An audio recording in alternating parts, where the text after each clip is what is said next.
کچھ تھوڑا سا منصب دیا جاتا ہے نا تو بہت اونچا بولنے لگتے ہیں، تکبر میں مبتلا ہو جاتے ہیں۔ شیطان نے تکبر کیا، کہنے لگا کہ میں حضرت آدم علیہ السلام سے بہتر ہوں۔ دلیل اس کی یہ ہے کہ حضرت آدم علیہ السلام کو مٹی سے بنایا گیا ہے اور مجھے آگ سے بنایا گیا۔ قرآن مجید کہتا ہے کہ کہنے لگا انا خیر منہ خلقتنی من نار وخلقتہ من طین، کہا ہے اللہ میں تو آدم سے بہتر ہوں۔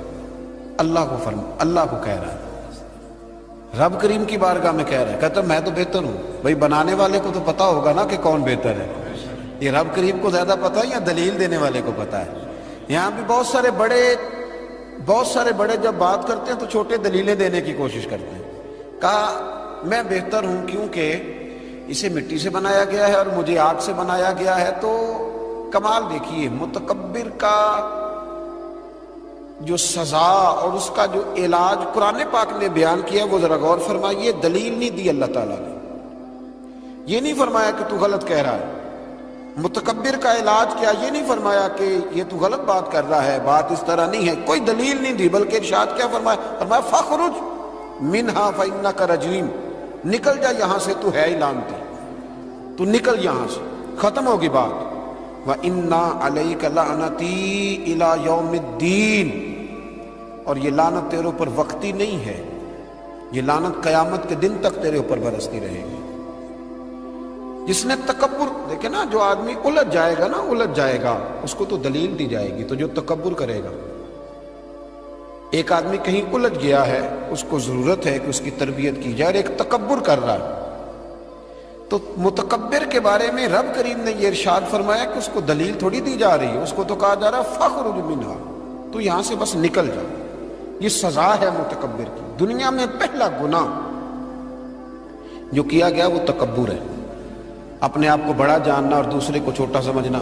میرے نبی کریم صلی اللہ تعالیٰ علیہ وآلہ وسلم نے ارشاد فرمایا، یہ روایت جامع ترمذی میں موجود ہے، فرمایا ایک قرض سے بری ہو کے جانا دنیا سے، اور دوسرا فرمایا یاد رکھنا تمہارے اندر تکبر اور خیانت نہ ہو، قرض نہ دینا ہو تم نے کسی کا، خیانت نہ کی ہو اور تم نے کبھی تکبر نہ کیا ہو، فرمایا پھر رب کریم تمہیں بغیر حساب کتاب جنت عطا فرمائے۔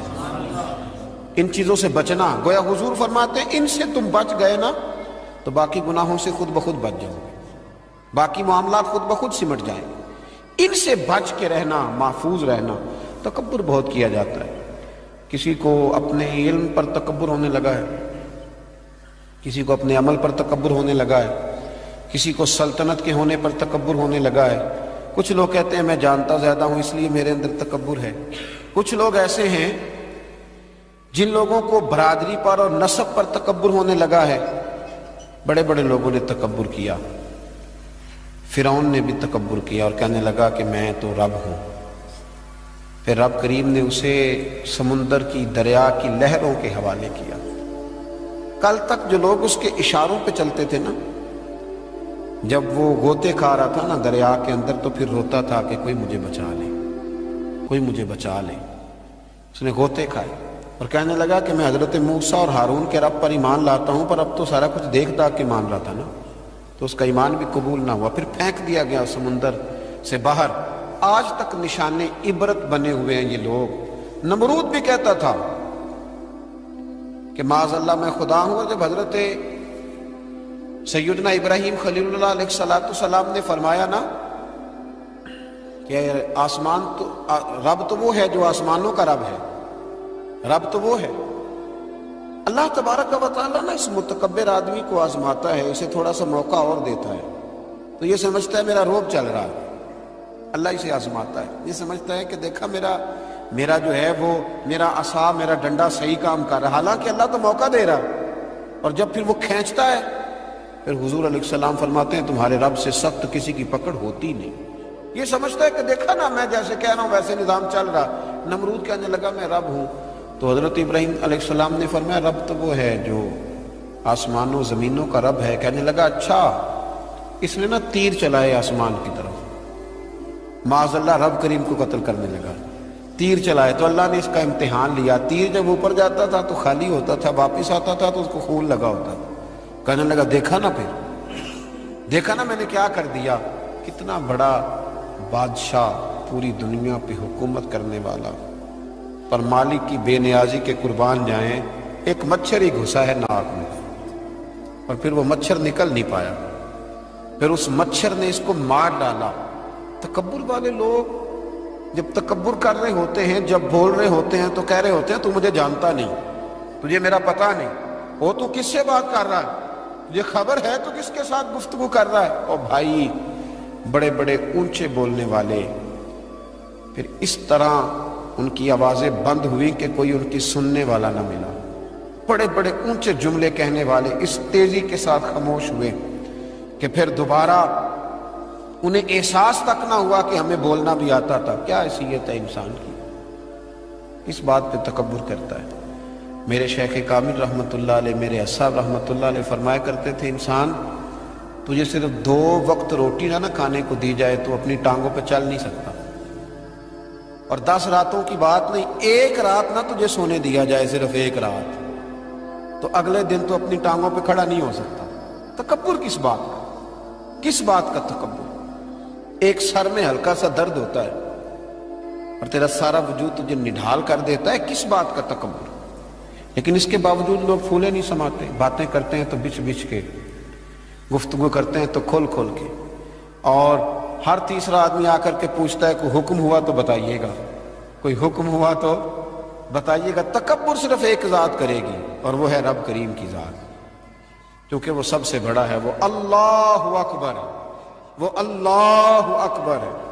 محدثین ایک بڑی خوبصورت بات لکھتے ہیں اس عنوان پر، وہ کہتے ہیں کہ تکبر کرنے والا یوں ہی سمجھو کہ جیسے اس نے کوئی کسی کا غلام تھا نا، تو اس نے اپنے بادشاہ کا تاج اٹھا کے اپنے سر پہ رکھ لیا تھا، تب جو بادشاہ کا تاج غلام اٹھا کے سر پہ رکھے گا تو پھر درے تو کھائے گا، اس لیے کہ تاج تو بادشاہ کے سر پہ ہی سجتا ہے۔ تو تکبر تو اللہ کی چادر ہے، اس لیے کہ وہ سب سے بڑا ہے۔